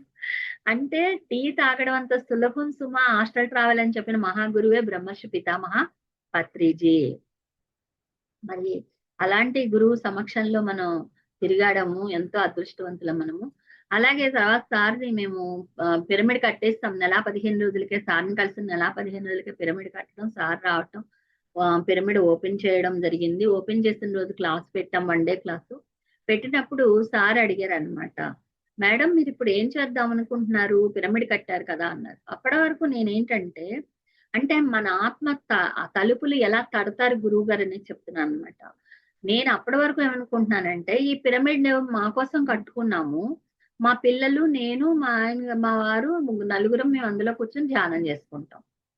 ఇంతవరకే నా ఆలోచన. ఎందుకంటే నాకు అంతకు ముందు మనకి పూజ గదులు ఉన్నాయి, పూజ గదుల్లోకి అందరూ వచ్చేసి కాసేపు మేము పూజ చేసుకుంటాం అనరు కదా, అలవాటు లేదు అలాగా. మన ఇంట్లో మనమే, ఎవరింట్లో వాళ్ళే అన్నట్టు ఉండేవాళ్ళం. ఎప్పుడైతే సార్ ఈ ప్రశ్న వేశారో నా లోపల ఉన్న మాయపొర తొలగించబడిందండి. ఎప్పుడైతే మాయపొర తొలగించబడి ఆత్మ ప్రకాశం ఏర్పడిందో ఆత్మలో నుంచి నా లోపల నుంచి వచ్చిన మాటలు ఏంటి అంటే, ఏముంది సార్ ఇప్పుడు పిరమిడ్ కట్టాం కదా, అందరినీ పిలుచుకొచ్చేస్తాను, అందరికి ధ్యానం నేర్పేస్తాను, అందరినీ పిరమిడ్ లో కూర్చోబెట్టేస్తాను అన్నా. అంతే. సార్కి చాలా ఆనందం అనిపించేసి అయితే మీకు ఇదే ఆఖరి జన్మ అన్నారు. అంటే అలాగే సార్ చాలా సంతోషం సార్ అని నేను నమస్తే చెప్పి థ్యాంక్ యూ సార్ అని చెప్పాను. తర్వాత ఇంకోటి ఏం అడిగా, ఇంకా ఇంకా అన్నారు. అంటే మా పిల్లలు కూడా ధ్యానులు అవ్వాలి సార్ అన్న. నేను అడిగినవి ఇవే. ఫస్ట్ టైం పత్రి సార్ని అడిగిన హాస్టల్ ట్రావెల్ చేయాలన్నాను. రెండోది మా పిల్లలు ధ్యానులు అవ్వాలి అన్నారు. ఈ రెండే సార్లు నేను అడిగిందండి. తర్వాత ఎన్ని రకాల వచ్చినా కూడా ఎన్నో ప్రాబ్లమ్స్ వచ్చాయి. అయినా కూడా ఎప్పుడు నేను సార్ని ఏది అడగలేదండి. సార్ ఏదో మనతో బాగానే ఉంటున్నారు కదా అని అడగడం గాని, లేదా మన పర్సనల్ మ్యాటర్స్ చెప్పి బాధపడటం గాని ఎప్పుడు చేయలా. కానీ కొంతమంది చేస్తున్నారు నేను విన్నా. కొంతమంది మా ఇల్లు అమ్మడవట్లేదు సార్ ఏం చేయాలి అని అడగటం. అమ్మేయమంటారా ఉంచమంటారా అని అడగటం. మా అమ్మాయికి పిల్లలు పుట్టట్లేదండి అని అడగటం. మా అబ్బాయి ఏంటో ఎంత చదువు సరిగా వాడికి అందట్లేదండి అన్నాం. ఇలాగనమాట. ఇవన్నీ నేను విన్నాను. కానీ నేను ఏ రోజు కూడా సార్‌ని నాకు సంబంధించిన విషయాలు ఏది పర్సనల్ మ్యాటర్స్ అడగాలి అని నాకు అనిపించలేదు. అడగలేదనమాట. రాకుండా ఉండవు కదా! మనిషి అన్నాక ఏదో ఒక పర్సనల్ ప్రాబ్లమ్స్ వస్తాయి. అలాగా ఆ రోజు పత్రి సార్ ద్వారా నా ఆత్మ మేల్కొలుపు జరిగింది. అప్పటినుంచి ధ్యాన ప్రచారం. ఎప్పుడైతే సార్ వచ్చారో పిరమిడ్ ఓపెనింగ్ చేశారో ఆ రోజు నుంచే ఎంతో మందికి ధ్యానాన్ని అందించడం, ధ్యానం చేయించడం ఇలా జరుగుతూ వచ్చింది ఫ్రెండ్స్. తర్వాత మళ్ళీ నేను ధ్యానం చేస్తూ పూజలు మానేస్తానింకా. పూజలు చేయాలనిపించలా. కానీ అంటే చేయాలని అనిపించకపోవడం కాదు గానీ, నాకు కుదిరేది కాదనమాట. ఇటు ధ్యానం చేసుకుంటూ, అటు ఉద్యోగానికెళ్తూ, వచ్చిన వాళ్ళకి ధ్యానం నేర్పుతూ, ఇలా ఉండేసరికి నాకు అస్సలు కుదిరేది కాదు. అందుకని ఇంక నాకు దేవుడి గదిలోకి కూడా వెళ్ళేదాన్ని కాదు. చిన్న దేవుడి గది ఉంటే ఆ గదిలోకి వెళ్ళేదాన్ని కాదనమాట. ఇంకా ఆఖరికి ఒక రోజు నేను దేవుడి గదిలోకి వెళ్ళాలి. ఇవాళ ఎలాగైనా వెళ్ళాలి. 40 రోజులయిపోయింది. అనారోగ్యం అంతా తగ్గిపోయింది నాకు. డాక్టర్‌కి మళ్ళీ చెకప్ చేయించుకున్నాను. ఏమీ లేదన్నారు. ఎందుకంటే మొదటిసారి చూస్తేనేమో నీకు బ్రెయిన్ ఆపరేషన్ చేయాలన్నారు. అదే డాక్టర్ మళ్ళీ ఏమన్నాడు, "ఏం చేసావమ్మా? ఇప్పుడు ఏమీ ప్రాబ్లమ్ కనపడట్లేదన్నాడు." మళ్ళీ స్కానింగ్ తీసి. అంటే కేవలం మెడిటేషన్ 41 రోజుల పాటు నేను పిరమిడ్‌లో 41 రోజుల పాటు 4, 5 గంటలు కూర్చున్నానండి. రాత్రి పూట. పగలు కుదరదు నాకు ఉద్యోగం. అందుకని రాత్రి పూట 4 గంటలు నేను ధ్యానం చేసినందువల్ల నాకు పూర్తిగా హెల్త్ ప్రాబ్లమ్ అంతా కూడా పోయింది. నేను చాలా హ్యాపీగా ఉన్నాను. అందుకని మందులు కూడా వాడలేదు నేను డాక్టర్ ఇచ్చిన మందులు కూడా. ఈ విషయాన్ని తా తర్వాత నేను ఇవన్నీ అయ్యేసరికి నాకు 2 నెలలు పట్టేసింది. 2 నెలలు అయ్యాక నేను దేవుడి గదిలోకి ఎలాగైనా ఇవాళ వెళ్ళాలనుకున్నా. వెళ్లి దేవుడి గదిలోకి అడుగు పెడుతుంటే అడుగు పడట్లేదనమాట. అప్పుడు అడుగు వెనక్కొచ్చేస్తుంటే ఏంటి నా మీద అమ్మవారికి కోపం వచ్చేసిందేమో. ఎందుకంటే మనకు తెలుస్తది దేవుడు కోపం వచ్చేస్తుందనే కదా! కొబ్బరికాయలు కొడతాం, అరటిపళ్ళు పెడతాం అన్నీ చేస్తాం మనం. అందుకని ఇక్కడ నేను అదే అనుకున్నా. అమ్మవారికి నా మీద కోపం వచ్చేసిందేమో. నేను అమ్మవారి దగ్గరికి లోపలికి వెళ్ళట్లే కదా 2 నెలల నుంచి అనుకుని, సరే అమ్మవారికి కోపం వచ్చిందో లేదో నాకెలా తెలుస్తుంది? అడుగు పెడుతున్నా వెనక్కొస్తాం. అడుగు పెడుతున్నా వెనక్కొస్తాం. అంటే 3 సార్లు పెట్టినా 3 సార్లు వెనక్కొచ్చింది అంటే నా మీద నిజంగానే కోపం వచ్చింది. అయితే కోపం వచ్చిందో లేదో తెలుసుకోవాలంటే ఏం చేయాలి? ధ్యానం చేయాలి. ధ్యానం చేస్తేనే కదా మన లోపల నుంచి మనకు తెలుస్తుంది. అదే పూజ చేస్తే పూజల్లో నేను దేవుడితో మాట్లాడతా. అమ్మ నన్ను కాపాడు, నన్ను రక్షించు. నా అనారోగ్యాన్ని సరిచెయ్యి. బాగుండేలా చెయ్యి నేను. నా భర్త నాతో ప్రేమగా మాట్లాడేలా చెయ్యి. నా పిల్లలు బాగా చదువుకునేలా. ఇవన్నీ కోరికలు కోరేదాన్ని. నేను కోరికల చెట్ట ఇప్పేదాన్ని. అలా ఇప్పుతూ ఉండడం అనేది మనం మాట్లాడతాం. పూజల స్థితిలో. అదే ధ్యాన స్థితిలో అమ్మవారే మనతో, దేవుడే మనతో మాట్లాడతాడు. ఎందుకంటే దేవుడు ఎక్కడో లేడు లోపలే ఉన్నాడు. కానీ దేవుడు లోపల ఉన్నాడనే సంగతి నాకు అంతగా తెలియకపోయినప్పటికీ కూడా ధ్యానం చేస్తూనే ఉన్నాను. నా అనారోగ్యం తగ్గించుకున్నాను. ఇప్పుడు ఎప్పుడైతే నేను అమ్మవారితో మాట్లాడాలనుకున్నానో, ధ్యానం చేయాలని నాకు అర్థమైంది. కూర్చుండిపోయాను. గడప లోపలికి రానివ్వకపోతే ఏమి గడప యువతలే కూర్చుంటానులే అని కూర్చుండిపోయా. కూర్చుని ధ్యానంలోకెళ్ళిపోయా. అలా ధ్యాన స్థితిలోకి వెళ్ళిపోయినప్పుడు కొంచెం సేపేసరికి చాలా డీప్ లోకి వెళ్ళిపోయాను మెడిటేషన్ లో. ఆ డీప్ మెడిటేషన్ లోకి నేను వెళ్ళిపోయిన తర్వాత లోపల నుంచి నాకు నూతిలో నుంచి ఎలా మాటలు వినపడితే అలా వినపడుతున్నమాట. నేను నీలో లేనా? అందరిలో ఉన్నది నేను కాదా? ప్రతి ఒక్క జీవరాశిలో ఉన్నది నేను కాదా? నన్ను ఆ చిన్న విగ్రహంలో, ఆ చిన్న ఫోటోలో నన్ను కుదించి చూస్తావా? ఆ చిన్న గదిలోనే నేనున్నానా? ఇవన్నీ నాకు వినపడుతున్నాయన్నమాట. ఒక్కొక్కటి. అప్పుడు నాకు అర్థమైంది. అయ్యయ్యో! నేను ఎంత పొరపాటు చేశాను. అంతటా ఉన్నది ఆ పరమాత్మే. నాలో ఉన్నది ఆ పరమాత్మే. మనం ఇంత చిన్న విగ్రహంలో అమ్మవారిని కుదించి చూడడం అనేది ఎంత పొరపాటు చేశాను నేను. ఇంక ఇలా చేయకూడదు నేను. ఈ రోజు నుంచి నాకు వేరే పూజ ఏమీ అవసరం లేదు. నాలోనే ఉంది అమ్మవారు. ఇప్పుడు నేను చేయాల్సింది ఏంటి అంటే, నేను అమ్మవారు నాలో ఉన్నారని తెలుసుకున్నాను కాబట్టి, నాలోనే దైవం ఉంది. నేనే దైవాన్ని అని తెలుసుకున్నాను కాబట్టి, ఈ స్థితి అందరికీ వచ్చేలాగా, అందరిని తయారు చేసేలాగా నేను ఉపయోగపడాలి ఈ భూమికి. ఈ మానవులందరికీ నేను ఉపయోగపడాలి అని నాలో వెంటనే ఆ లక్ష్యం ఏర్పడింది. ఇంక అప్పటి నుంచి లోపలే ఇంట్లో చేసుకుంటున్న నేను కాస్త బయట అడుగు పెట్టడం మొదలు పెట్టా. ఇంట్లోకి వచ్చిన వాళ్ళకి ధ్యానం నేర్పే నేను బయటకు వెళ్లి ధ్యానం చెప్పడం నేను మొదలు పెట్టామన్నమాట. అలా మొదలుపెట్టి ఇంటింటికి వెళ్ళి 108 ఇళ్లలో ధ్యానం, తర్వాత వాడవాడలా ధ్యానం, తర్వాత పొరుగుర్లకు వెళ్ళిపోవడం, ఇలాగా నా ఆధ్యాత్మిక ప్రయాణం మొదలైందనమాట. అప్పుడు పత్రి సార్కి ఇవన్నీ చెప్తుండేవాళ్ళం. సార్ అడుగుతుండేవారు ఏంటి విశేషాలు అని అడిగేవారు. అడిగినప్పుడల్లా ఇలా ఇలా జరుగుతుందంటే చాలా హ్యాపీగా ఫీల్ అయ్యేవారు అనమాట సార్. ఎప్పటికప్పుడు సార్ చాలా హ్యాపీగా ఫీల్ అయ్యేవారు. ఒకసారి ఏం జరిగిందంటే ధ్యాన గ్రామీణం అని ఇచ్చారనమాట సార్. ధ్యాన గ్రామీణం అని ఇస్తే అందులో 60 ఊళ్ళో 65 ఊళ్ళో ఇచ్చారు మాకు. 65 ఊళ్ళకి తిరిగి మూడు మండలాలు అనమాట. 3 మండలాలు మేము పూర్తి చేయాలి, ధ్యానం చెప్పాలి అందరికీ ఆ గ్రామాల్లో. అందుకని దానికి సంబంధించిన పాంప్లెట్లు అన్ని చూసుకుని, అలాగే వెహికల్స్ కూడా 2-3 మాస్టర్స్ ద్వారా వెహికల్స్ అడిగి, ఒక్కొక్కసారి వెహికల్ లేకపోతే ఆటోలు మాట్లాడుకుని, మొత్తం మీద ఏదో బాక్సులు సర్దేసుకుని ఒక 15 మంది కలిపి ఒక్కొక్క ఊరు వెళ్ళడం. అక్కడేమో ఈ పత్రి సార్ సాంగ్స్ అవి వేసి ధ్యానం చేద్దాంరా పాటలన్నీ వేస్తూ అక్కడ అందరికి పాంప్లెట్లు పంచుతూ, ఏదో ఒక చోట ఒక టెంపుల్లో గాని లేదా ఏవో ఒకటి సర్పంచుల కార్యాలయాలు ఉంటాయి కదా, అక్కడ గాని క్లాస్ పెట్టడం. ఆ రోజు ఒక పూట ఒక ఊరు, ఒక పూట ఒక ఊరు చొప్పున అలాగా ఎన్నో రోజులు మేము నెల రోజుల దాకా అలాగే తిరిగి, కొన్ని రోజులు సెలవు పెట్టి, కొన్ని రోజులు పర్మిషన్లు పెట్టి, అలాగే ఉద్యోగంలో కూడా నాకు చాలా వెసులుబాటు ఉండేదన్నమాట. మా ఆఫీసర్లు కూడా నాకు కావాల్సినట్లుగానే ఇచ్చేవారు. దానికి కూడా కారణం ఉంది, అది చెప్తాను. అలాగా 3 మండలాలు ఫినిష్ చేయడం జరిగింది. ఎలా నాకు ఆఫీసర్లు ఇచ్చారంటే, పత్రి సార్ నాకు మొట్టమొదటే నేనేం చెప్పారంటే, మీరు ఒక్క సంవత్సరం మాత్రమే చేస్తారు మేడం ఉద్యోగం అని చెప్పారు. ఒక్క సంవత్సరం చేస్తే నేను ఎప్పుడు 2004లో కదా సార్ని చూశాను. 2003లో నేను ధ్యానంలోకి రావడం జరిగింది. 2004లో పత్రి సార్ని కలవడం జరిగింది. పత్రి సార్ని కలిసిన వెంటనే సార్ ఏమన్నారు, మీరు ఒక్క సంవత్సరం మాత్రమే మీరు ఉద్యోగం చేస్తారన్నారు. అమ్మో! ఒక్క సంవత్సరం ఉద్యోగం అంటే పిల్లలేమో చిన్న పిల్లలు. నేను ఇప్పుడు ఉద్యోగం మానేస్తానంటే మా వారు ఒప్పుకోరు. మా ఇంట్లో వాళ్ళు అక్క చెల్లెలు అన్నదమ్ములు కూడా నానా మాటలు అంటారు. మా అత్తగారు వాళ్ళు ఒప్పుకోరు. మా అమ్మగారు నాన్నగారు కూడా ఒప్పుకోరు. ఎందుకంటే ఉన్న ఉద్యోగాన్ని వదిలేస్తే ఎవరు ఒప్పుకోరు కదా. ఎందుకంటే వాళ్ళు ఏమంటారు, నువ్వు ధ్యానంలోకి వచ్చావు, ధ్యానమే నీకు సరైనది కాదనమాట. అయితే ధ్యానం చేస్తే ఉద్యోగాలు వదిలేస్తారు ఎవరైనా అని ధ్యానాన్ని చెడతారు. ధ్యానానికి సంబంధించిన గురువు గారిని చెడతారు. నాకు అది నచ్చలేదు. గురువు గారిని ఎవరు ఏమనకూడదు, అలాగే ధ్యానాన్ని కూడా ఎవరు ఏమనకూడదు. దానికోసం నేను ఏం చేయాలంటే ఉద్యోగం చేస్తూనే గురువు గారికి ఇష్టమయ్యే విధంగా నేను ధ్యాన ప్రచారం కూడా చేయాలి. ఇది నా కాన్సెప్ట్ అన్నమాట. దానికోసం 21 రోజులు నేను ధ్యానం చేశానండి పిరమిడ్ లో.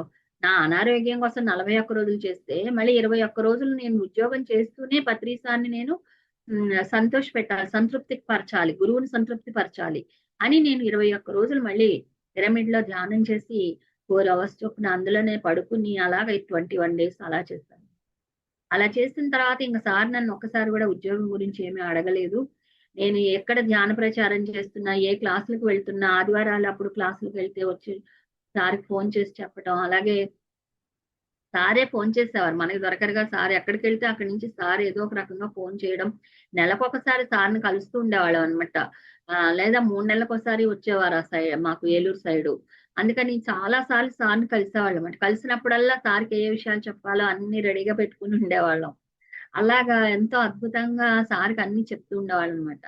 అలాగా ఆ 3 ధ్యాన గ్రామీణాలు 3 మండలాలు పూర్తి చేసుకున్న తర్వాత ఒకరోజు సారు ఈ 108 మంది లేడీస్ ని ఎన్నుకుని 108 మందికి భీమవరంలో ధ్యాన మహాయజ్ఞం పెట్టి, అది మహిళా ధ్యాన మహాయజ్ఞం, ఆడవాళ్ళందరినీ పిలిచి అందరికీ కూడా చక్కగా ఆ ధ్యానం వాళ్ళందరికి సన్మానం చేశారనమాట.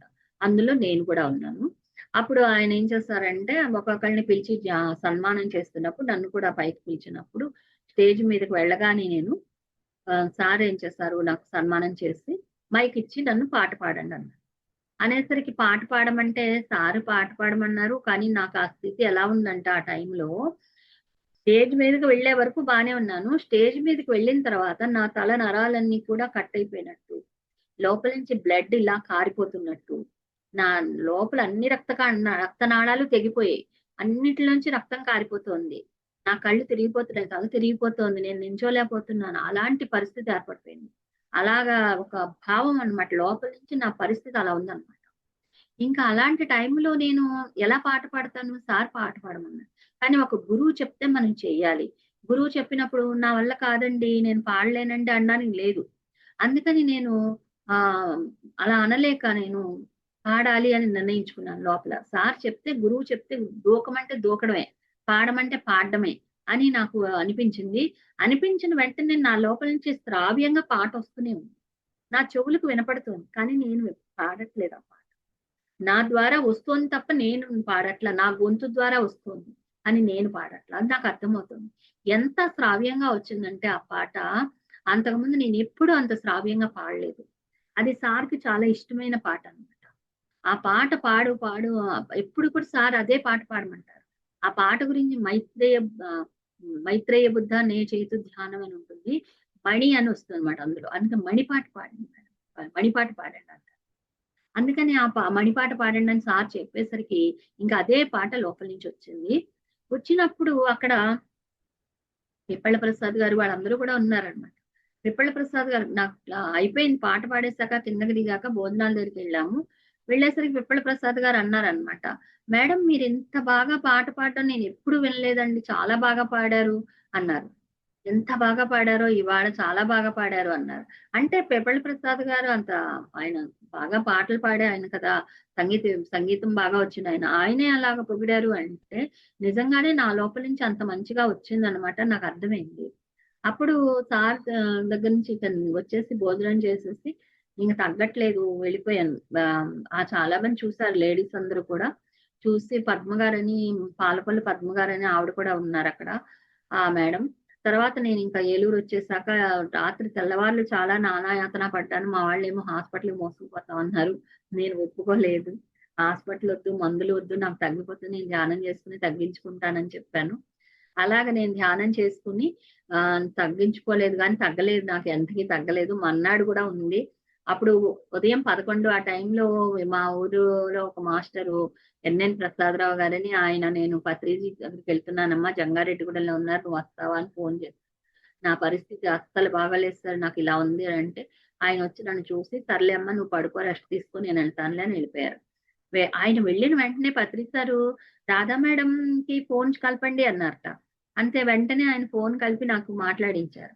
అంటే సార్‌కి తెలియంది లేదు ఫ్రెండ్స్. నాకేది తెలీదు, నాకు తాడే లేదు అంటారు గానీ, ఆయనకి తెలియందనేది లేదు. నేనిక్కడ పడే బాధంతా ఆయనకి తెలుసు. ఆయన వెంటనే ఈయన కనిపించగానే ఏలూరు ఆయన కనిపించగానే రాధా మేడం ఒకసారి ఫోన్ కలపండి అన్నారు. అనగానే ఈయన ఫోన్ చేసి నాకిచ్చారన్నమాట. సార్ మాట్లాడతారటమ్మా మాట్లాడని. వెంటనే సార్ ఏమన్నారంటే, "ఆ! మేడం ఏమిటి విశేషాలు" అన్నారు. అంటే అప్పుడు నేను చెప్దాం అనుకోలే అసలు సార్‌కి. నేనెప్పుడు నా గురించి ఎప్పుడు ఏది చెప్పలేదు కదా! కానీ ఇక్కడ నాకు ఒక మేడం పద్మ మేడం ఉన్నారు కదా! ఆవిడేం చెప్పారంటే నాకు ఫోన్ చేశారు పొద్దున్న. ఫోన్ చేసి "అమ్మా ఎలా ఉంది తగ్గిందా?" అంటే "తగ్గలేదు మేడం" అంటే "సార్‌కే చెప్పాలమ్మా మీరు. సార్ సమక్షంలో వచ్చింది కాబట్టి అది సారే తీయాలి. సార్‌కే తెలుస్తుంది ఆ విషయం. సార్‌కే చెప్పాలన్నారు." అంటే నేనెప్పుడు ఏది చెప్పలేదు మేడం. నేను పర్సనల్ మ్యాటర్స్ అంటే లేదు మేడం ఒకసారి ఇలాగే జగపతిరాజు గారు పత్రి సార్‌తో ఏమీ చెప్పలేదు గానీ ఏదో ఒక విషయంలో బాగా బాధపడుతూ అటు ఇటు తిరుగుతున్నారు. చాలా టెన్షన్ పడుతున్నారు. అప్పుడు "ఏంటయ్యా నువ్వు టెన్షన్‌గా ఉన్నావు ఏంటని" అడిగారు సారు. అడిగితే "ఏం లేదు సార్ ఏం చెప్పుకుంటాం సార్ మీరు గురువులు, గురువులకేం చెప్పుకుంటాం మామూలు విషయాలు. సాధారణ సామాన్యుల మానవుల విషయాలివి. లౌకిక విషయాలు ఇవెలా మీకు చెప్తాం సార్" అంటే "అలా అనుకుంటే ఎలాగయ్యా మీకు తల్లైనా, తండ్రైనా నేనే. అందుకని మీరు నాకు చెప్పుకోకపోతే ఎవరికి చెప్పుకుంటారు అని అడిగారట సారు. ఆ మాట నాకు పద్మ మేడం పొద్దున్న అందించారనమాట. అంతే సార్ నాకు ఆ ప్రేరణ ఇవ్వడానికి ఆవిడ చేత మాట్లాడించారు. సరే అప్పుడు నాకు ఎప్పుడైతే ఆ మేడం మాట్లాడారో అయితే సార్‌కి చెప్పొచ్చు అని అప్పుడు సార్ ఫోను చేసిన తర్వాతే నేను మళ్ళీ ఫోను చేసి చెప్పలేదు. ఆవిడ అన్నారు కదా! అని సార్‌కి ఫోను చేసి చెప్దాము. జంగారెడ్డిగూడెంలో ఉన్నారన్నారు కదా! ఎవరో ఒకళ్ళకి ఫోను చేస్తే ఫోను ఇస్తారని నేనేమి అనిపించలా నాకు.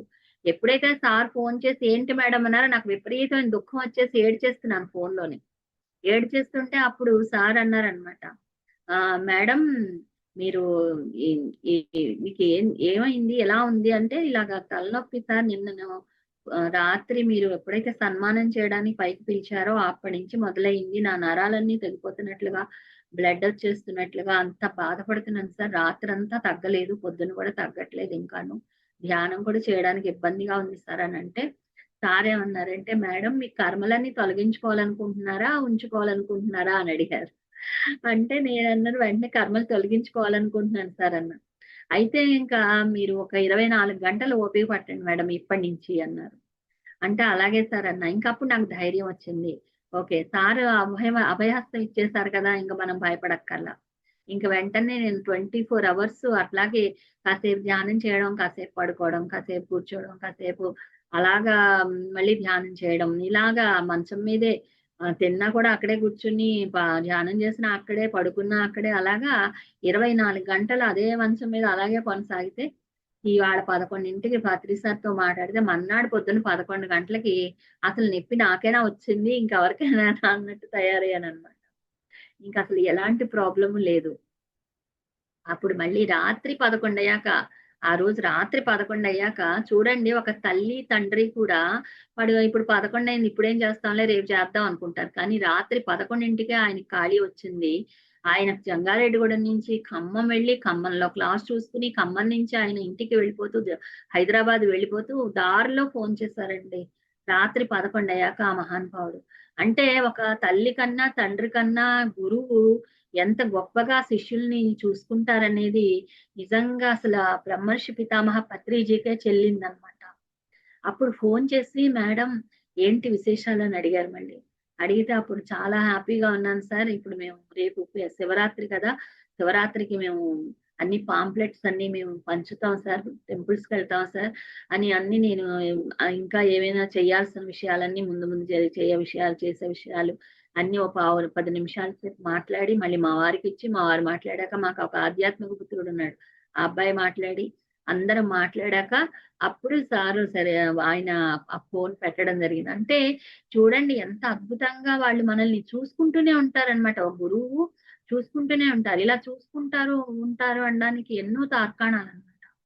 ఒకసారి మా వారు ఇసక ఊబిలో దిగిపోబోయారనమాట. భద్రాచలం దగ్గర పట్టిసీమ వెళ్ళామనమాట పాపికొండలు.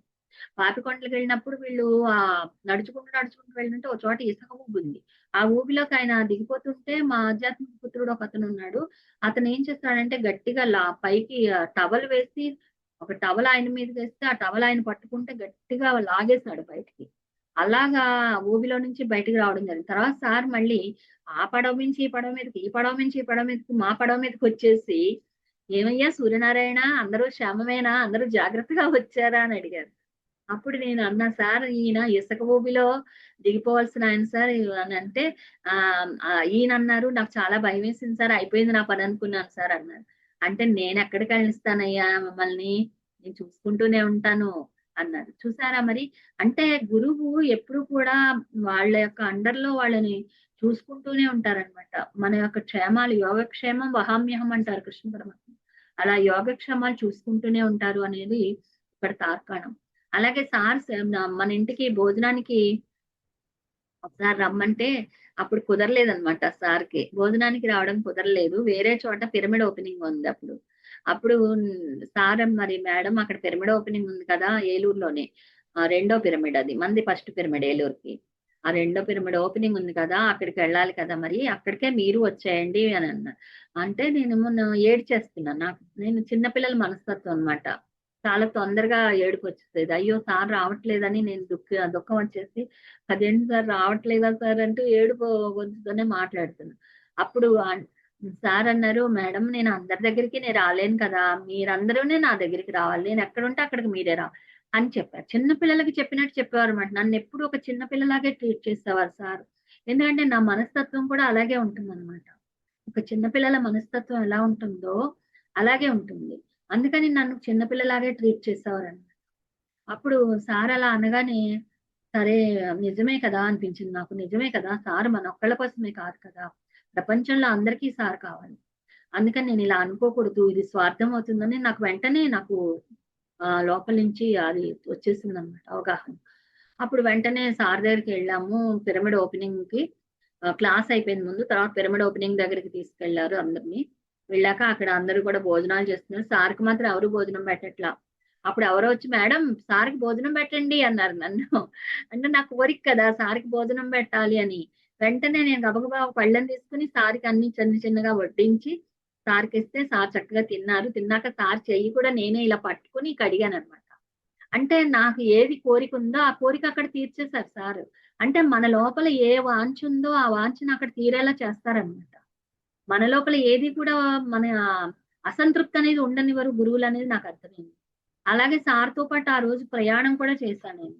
నాకు ఎప్పటి నుంచో ఇష్టం అనమాట. సార్తో పాటు నేను ప్రయాణం చేయాలి. ధ్యాన ప్రచారం చేయాలి సార్తో పాటు వెళ్ళి అని నా కోరిక.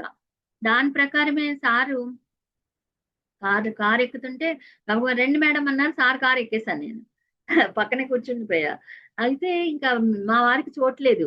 మిగిలిన వాళ్ళందరూ ఎక్కేసారు. ఎక్కడ 4, 5 కార్లు ఉన్నాయి. అన్ని ఫిలప్ అయిపోయి ఇంక ఈయన చోట్లేదు. అప్పుడు ఈయన కొండారావు గారని మా కొలీగ్ ఉన్నారు కదా! వాళ్ళిద్దరూ కలిసి ఎక్కడా చోట్లేదనేసి వాళ్ళు వెళ్ళిపోయారు. పిరమిడ్ దగ్గరికి మన ఇంటికి వెళ్ళిపోయారు ఏలూరులో. అప్పుడు మేమేం చేస్తామంటే సార్‌తో పాటు నేను అయ్యో! ఇదేంటి ఈయన వదిలేసాను నేను వెళ్ళిపోతున్నాననే భావం కూడా లేదు. మొదటిసారి అది. ఎప్పుడు నేను అలా ఈయన వదిలి ఎక్కడికి వెళ్ళిపోలేదు అలా. ఈ మొదటిసారి అయినా కూడా నాకేం అనిపించలా. సార్‌తో పాటు వెళ్ళిపోతుంటే అదొక బ్రహ్మానంద తెలియలేదనమాట. కానీ వెళ్ళేటప్పుడు నేను ఎన్నో విషయాలు సార్‌కి చెప్పాలి. ఈ విషయం సార్‌కి చెప్పాలి. నేను చిన్నప్పుడు ఎలా బిహేవ్ చేసేదాన్ని. ఒక చీమ కనిపించినా దానికి దండం పెట్టేదాన్ని. ఒక గడప తొక్కితే దండం పెట్టేదాన్ని. ఒక పేపర్ తొక్కితే దండం పెట్టేదాన్ని. ఒక పెద్దవాళ్ళకి నా కాలు తగిలితే దండం పెట్టేదాన్ని. అలా ఎన్నో నేను చేష్టలు చాలా అలాగే ఎప్పుడు పగలవడం, రాత్రవడం ఇంతేనా? ఇంకేమైనా మార్పు రాదా ఈ ప్రపంచంలో? అని మా అమ్మగారిని ఇలాంటి ప్రశ్నలేసేదాన్ని. ఈ మరణం అంటే ఏంటి? ఈ ఈ పుట్టడం అంటే ఏంటి? ఇలాంటి క్వెషన్స్ అన్నీ వేసేదాన్ననమాట. అవన్నీ మా అమ్మగారు వాళ్ళు నేను పెద్దదాన్నయ్యాక చెప్పేవారు. "రాధా నువ్వు ఇలాంటి వేసేదానివే క్వెషన్స్ అన్నీ కూడా" అని చెప్తూ ఉండేవారనమాట. అందుకని ఇవన్నీ మా నాన్నగారికి మా అమ్మగారి, నాన్నగారు చెప్పినవన్నీ కూడా సార్‌కి చెప్పేయాలి. నా లోపల ఉన్నవన్నీ చెప్పాలి. అంటే ఒక స్నేహితులు ఎవరికైనా మనం ఎలా చెప్పుకుంటాము, అలాగా సార్‌కి అన్నీ చెప్పాలని సార్ నాకు ఎడమ వైపు కూర్చునున్నారు. నేను ఇలా తిరగడం సార్‌కి చెప్తూ ఉండడం. సారు ఇంకా అంటూ నవ్వుతూ ఉండడం.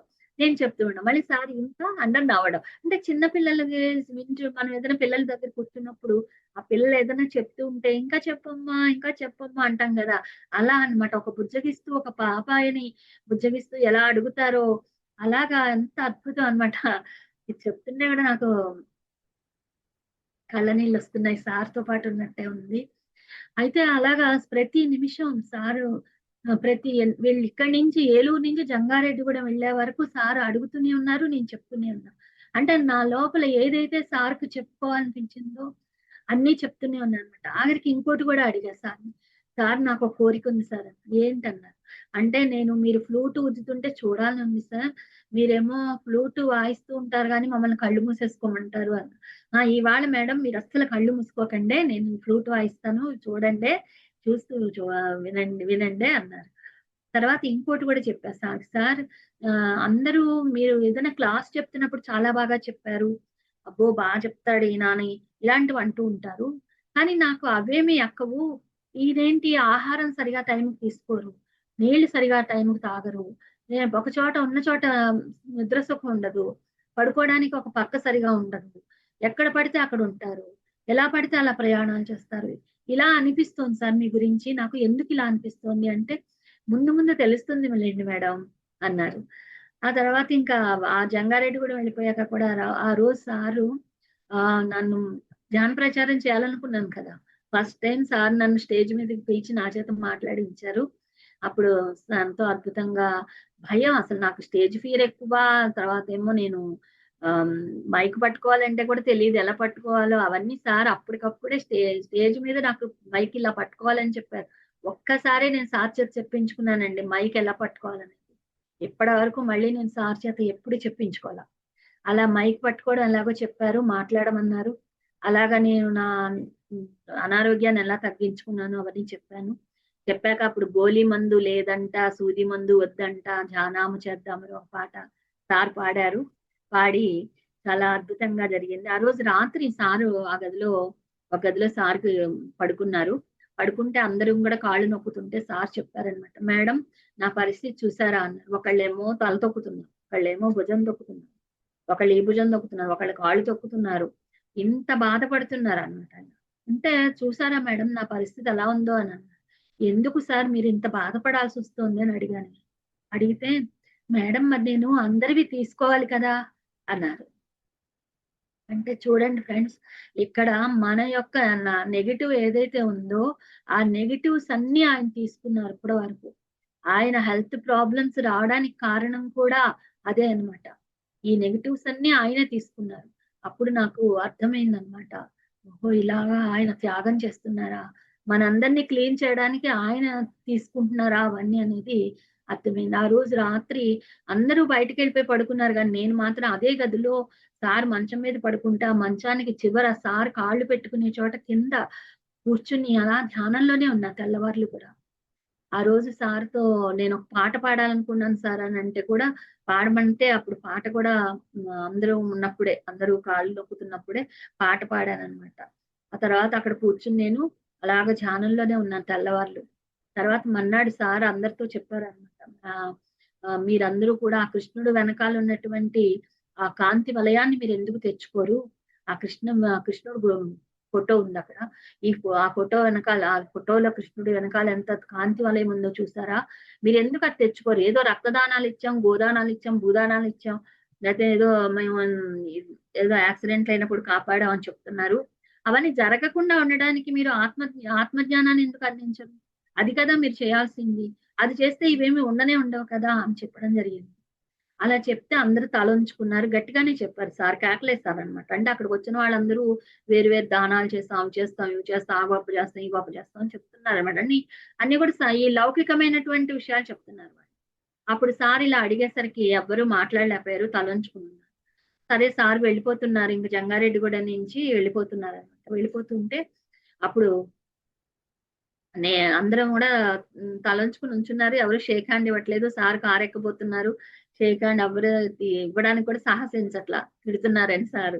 కోపంగా ఉన్నారు. సార్ ఏమంటారో అని. అప్పుడు నేను కూడా దూరంగానే ఉన్నాను. తలంచుకొని ఉన్నాను నేను కూడా. అప్పుడు సార్ ఏం చేశారంటే లోపలెక్కడికో నేను నలుగురైదుగురు వెనకాల ఉంటే ఇలా చెయ్యి జాపి మేడం నాకు చెయ్యిచ్చారు. షేక్ హ్యాండ్ తీసుకున్నారు. తీసుకొని మేడం మీకు ఆల్రెడీ కాంతి వలయం వచ్చేసిందిలెండి. భయపడకండి అని చెప్తున్నారు. అంటే ఆ కాంతి వలయం గురించే కేకలేసారు కదా! అప్పటి వరకు. అందుకని కాంతి వలయం ఆల్రెడీ వచ్చేసిందిలెండి మీకు. మీరేం భయపడొద్దు అంటూ షేక్ హ్యాండ్ ఇచ్చి నవ్వారనమాట సారు. అలా 2005లోనే జరిగింది. 2004లోనే జరిగిందిది చివర్లో. 2004 చివర్లో అన్నమాట. అంటే చూసారా ఫ్రెండ్స్ అంటే అన్నీ గమనిస్తారు. మన లోపల దేనికోసం మనం ఆలోచిస్తున్నాము, దేనికోసం మనం భయపడుతున్నాము అనేది కూడా తెలుస్తుందన్నమాట. ఇంకా మనకి టైం అయిపోయింది కాబట్టి లాస్ట్ 5 మినిట్స్‌లో నేను చాలా ముఖ్యమైన విషయం చెప్పేస్తాను. చాలా ఉన్నాయి నాకు సార్‌తో ఇలాంటి అనుభవాలు. నా అయితే నేను పూర్వజన్మలో మీకన్నీ తెలుస్తాయన్నారు కదా! పూర్వజన్మలో నన్ను నేను సుజాతగా తెలుసుకున్నాను ఫ్రెండ్స్. అది సార్‌ని అడిగాను. అడిగితే అవును మేడం మీరు గ్రాండ్ మాస్టర్. మీరు బుద్ధ భగవానుడికి పాయసం పెట్టారు ఆ రోజు. మరి ఈ రోజు మీరందరికీ కూడా ఆత్మజ్ఞానం అనేటువంటి పాయసాన్ని పెడతారు. మిమ్మల్ని చూసి అందరూ భయపడిపోవాలి, పారిపోవాలి. మిమ్మల్ని చూసి అమ్మో! ఈవిడొచ్చేస్తుందిరా బాబు అని నిజంగానే పారిపోయేవారు మా ఆఫీస్‌లో వాళ్ళు గాని, చుట్టుపక్కల వాళ్ళు గాని, లేదంటే చుట్టాలు గాని, అమ్మో! ఈవిడ వచ్చిందంటే తలనొప్పిగా ఉంటోంది. ఈ మధ్య అన్నారనుకోండి ధ్యానం చేయండి అంటాం మనం. అది వాళ్ళకి నచ్చదు. సారిడాన్ ఏసుకోండి అంటే నచ్చుతుంది వాళ్ళకి.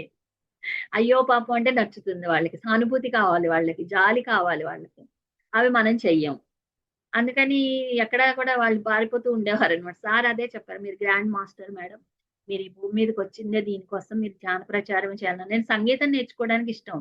సంగీతం నేర్చుకుంటాను సార్ అని ఎన్ని సార్లు అడిగినా, "సార్ మీరు సంగీతం వద్దు మేడం. ధ్యానమే చెప్పండన్నారు."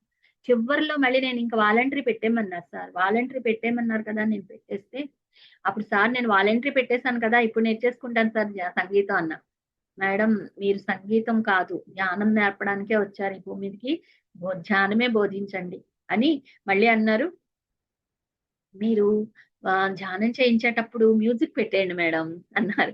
అంటే నాకిష్టం అన్నమాట. అందరిని ధ్యానంలో కూర్చోబెట్టేసి నేను పాటలు పాడేయాలని నా కోరిక. అది కూడా సార్‌కి తెలిసిపోయింది చూడండి. నేను చెప్పను కూడా చెప్పలేదు సార్‌కి. అందుకని అలా అలా చెప్పారన్నమాట. తర్వాత ఇంకో విషయం ఏం చెప్పారంటే సార్‌ది అసలైన విషయం ఇంకోటి లాస్ట్ అండ్ ఫైనల్‌గా చెప్పేస్తాను. ఏంటి అంటే, సార్ దగ్గరికి మేము బుద్ధ పౌర్ణమికి ఇక్కడికి బెంగుళూరొచ్చామనమాట. ఎప్పుడు 22లో. సార్ శరీరాన్ని వదిలిపెట్టిన సంవత్సరమే. ఆ సంవత్సరం ఇక్కడికొచ్చినప్పుడు సారు అంతకుముందు 21లో అయితేనేమో అక్కడ కడతాల్లో కలిసాను. కడతాల్లో కలిసినప్పుడు సార్‌కసలు అంత అనారోగ్యం ఉంది అని శరీరాన్ని వదిలిపెట్టే అంత ఇదుందని తెలీదు నాకు. అయినా కూడా సార్ అక్కడ కూర్చుంటే భోజనశాల దగ్గర నేను వెళ్ళిపోయి ఆయన తల దగ్గర నుంచి బాడీ అంతా ఇలా తడివేస్తూ, సార్ మీరు బాగుండాలి సార్, మీరు బాగుండాలి సార్ అని ఏడ్చేస్తున్నాను అనమాట. నాకు అసలు తెలియట్లే, నా ప్రమేయం లేకుండా నాకు దుఃఖం వస్తోంది. ఆయన శరీరాన్ని తడివేస్తున్నాను. అప్పుడు సార్ నవ్వుతున్నారు నా వైపు చూసి. నవ్వుతుంటే నేను ఇంకా అలా ఎందుకు జరిగిందో నాకే తెలియదు. అలా జరిగిందనమాట. తర్వాత మా అమ్మగారి శరీరాన్ని వదిలిపెట్టినప్పుడు మా అబ్బాయి పెళ్ళయింది. కరెక్ట్‌గా 9వ రోజునే మా అబ్బాయి పెళ్లి చేసేసాం. అంటే అప్పటికే అన్ని నిర్ణయాలు అయిపోయినవని చేసేయాల్సొచ్చింది. అప్పుడు సార్ అది కూడా అడిగారు, "పెళ్లి బాగా జరిగిందా?" అంటే ఏది కూడా వదిలిపెట్టట్లేదు సార్ అక్కడ. "నీ తల్లి చనిపోయింది. అయినా నువ్వు పెళ్లి చేసావు పిల్లాడికి. బాగా జరిగిందా?" అని అక్కడ సార్ అడుగుతున్నారు. అంటే ఆయన అక్కడ ఉన్నారు. ఆ టైంలో ఆయన ఎనర్జీ నేను అక్కడ ఫీల్ అయ్యాను. మా అమ్మగారి ఎనర్జీని ఫీల్ అయ్యాను. సార్ ఎనర్జీ కూడా నేను ఫీల్ అయ్యాను. అయితే ఈ 22లో నేను ఈ ఇక్కడికొచ్చాము. బెంగుళూరొచ్చాము. అక్కడ సారున్నారు. మాకేం తెలిసిందంటే సార్ గురించి, ఎంతో మంది గురువులున్నారు భూమి మీద. వాళ్ళల్లో 9 మంది గురువులు ఈ భూమిని కాపాడాలి. ఈ భూమి ప్రళయం వచ్చి నాశనం అయిపోతుందని చెప్పింది కరెక్టే. 1999లో ఒకసారి, 2012లో ఒకసారి ఈ భూమి నాశనం అయిపోతుంది అని చెప్పడం అనేది కరెక్టే. కానీ పత్రి సార్ మనందరిని కూడా జాగృతుల్ని చేసి, మనందరి ధ్యాన శక్తి కారణంగా ఆయన దీన్ని నిలబెట్టడం జరిగిందన్నమాట. అలాగే షిరిడీలో కూడా ఒకసారి ధ్యాన యజ్ఞం చేసినప్పుడు షిరిడీ సాయినాథుడిని కూడా ఉన్నత లోకాలకి పంపించింది కూడా ఆ ధ్యాన శక్తితోనే. అది కూడా పత్రి సారే చెప్పారు. మనం కోరికల లిస్టుతో ఆయన్ని వెనక్కి వెనక్కి లాగి భూమి మీదే ఉంచేసాం. షిరిడీ సాయినాథుడు 2006 వరకు భూమి మీదే ఉండిపోయారు శరీరాన్ని వదిలిపెట్టాక. కానీ ఎప్పుడైతే అక్కడ ధ్యాన యజ్ఞం జరిగిందో ఆ డిసెంబర్ 31 అర్ధరాత్రి 12 గంటల వేళ ఈ ధ్యాన శక్తితో 7 రోజులు చేసిన ధ్యాన శక్తితో ఆయన ఉన్నత లోకాలకి పంపించబడ్డారని పత్రి సార్ స్వయంగా చెప్పారు. అంటే ఎన్ని జరుగుతున్నాయో మన గురువుల వల్ల మనకి తెలియకుండానే తెర వెనుక ఎన్నో జరుగుతున్నాయన్నమాట. అలాగ 9 మంది గురువులు ఈ భూమిని కాపాడాలని నిర్ణయించుకుని, ఈ భూమిని కాపాడడం కోసం వాళ్ళు ఏం చేశారంటే, మొత్తం నెగెటివ్స్ అన్నిటిని కూడా, ఈ నెగెటివ్ ఎనర్జీస్ అన్నిటిని కూడా పత్రి సార్ ఏమో 60% తీసుకుంటే మిగిలిన 40% మిగిలిన 8 మంది తీసుకున్నారు. అందుకని ఈ 9 మందిలో ఒక్కరు మాత్రమే 60% తీసుకున్నారనమాట. మిగిలిన వాళ్ళందరూ 40% తీసుకున్నారు. 8 మందికి 40% అంటే పెద్ద లెక్క కాదు. కానీ ఇక్కడ ఈయన 60% ఈయనే తీసేసుకున్నారు. దానివల్ల ఈయన 99 వరకు 2095 వరకు ఉంటానన్న ఆయన శరీరాన్ని వదిలిపెట్టడానికి కూడా త్యాగం చేశారాయన. పైగా ఆయన చేయాల్సిన కార్యక్రమాలన్నీ వెంటనే చేసేసారాయన. 2095 లోపు చేయాల్సినవన్నీ చేసేసారాయన. చేసేసి ఇంక త్యాగం చేయడానికి సిద్ధపడిపోయారు. ఎలాగైతే సీతామాత లక్ష్మణుడి కోసం తన ఆయుష్‌ను ఇచ్చేసిందో, ఈ భూమి కోసం తన అన్నిటిని కూడా త్యాగం చేసుకుందో ఆవిడ, అలాగే పత్రి సార్ కూడా ఈ భూమాత కోసం, మనందరి కోసం ఆయన త్యాగం చేయడం జరిగిందనమాట. ఇది మాకెలా తెలిసిందంటే, ఒక అఘోరి మాస్టర్ ఉన్నారు మాకు తెలిసినాయన. ఆయన ద్వారా మాకు తెలుసుకోవడం జరిగింది. ఆయన చెప్పారనమాట, ఇలా జరిగిందమ్మా నాకు. ఆయనకి 400 సంవత్సరాల యోగి ఆయన గురువన్నమాట. ఆయన చెప్పారట ఆయనకి. అందుకని మీ పత్రి సార్ ఎంత గొప్పవారోనమ్మా అని ఆయన చెప్తే, ఆ విషయాన్ని నేను పత్రి సార్‌ని డైరెక్ట్ గానే అడిగానండి. ఏమని అడిగానంటే, సార్‌ని బెంగుళూరులో, సార్ మీరు మా అందరి కోసం మీరు త్యాగం చేశారా సార్? మీరు మమ్మల్ని అందరిని కాపాడాలని, ఈ భూమిని కాపాడాలని మీరు త్యాగం చేస్తున్నారా సార్ అంటే, అది నా యొక్క ధర్మం కదా మేడం అన్నారు సార్. ఒప్పుకున్నారు చూసారా? ఆయన అలా ఏం మాట్లాడకుండా ఊరుకోలేదు. అది నా ధర్మం కదా మేడం అన్నారు. అసలు చూడండి, అంటే గురువులు మన కోసం ఎంత త్యాగం చేస్తున్నారో, మనం గురువులకి ఏమిస్తున్నాం? ఆ గురువుల ద్వారా ఏదో పొందాలని ఆశిస్తున్నాం మనం. ఆ గురువులు నాకు అది ఇస్తే బావుండు, ఇది ఇస్తే బావుండు అనుకుంటున్నాం మనం. అంతేగాని ఆ గురువుల కోసం మనం ఏం చేస్తున్నాం? ఏమీ చేయలేకపోతున్నాం మనం. అందుకని మనం ఆ గురువులకిచ్చే గురుదక్షిణ ఏంటి అంటే, వాళ్ళని హ్యాపీగా ఉంచాలి అంటే మనం అద్భుతమైన స్థితులకు చేరాలి. అదే వాళ్ళకి ఇష్టమైనటువంటి గురుదక్షిణ. ఈ భూమాతను మనం కాపాడుకోవాలి. భూమాతని కాపాడుకోవాలి అంటే మనందరం కూడా అందరం ఉన్నతమైన స్థితులకు చేరాలి ఫ్రెండ్స్. మనందరం ఉన్నతమైన స్థితిలో చేరుతూ ధ్యాన జగత్, శాకాహార జగత్, పిరమిడ్ జగత్తు ఇవే మన లక్ష్యాలు. ఇంక వేరే లక్ష్యాలు ఏమున్నాయి మనకి? ఇవి చేసుకుంటూ ముందుకు వెళ్దాం. చాలా సంతోషంగా ఉంది. వాళ్ళ గురువు గారి యొక్క ఎనర్జీలో ఇలా ఉండేలా చేసినందుకు ప్రసన్న లక్ష్మి గారికి, అలాగే మరి మేడమ్స్ అందరికి, అలాగే వాసు స్వామి ఇందాక మాట్లాడారు వాసు గారు, ఆ స్వామి ఆ సార్కి అందరికీ కూడా నా ధన్యవాదాలు. Thank you. ఇంకా థ్యాంక్ యూ చాలా మేడం. ఉన్నాయి. Thank you madam. ఇంకా చాలా ఉన్నాయి. అంటే పత్రి సార్ గురించి చెప్పాలంటే మన జీవితం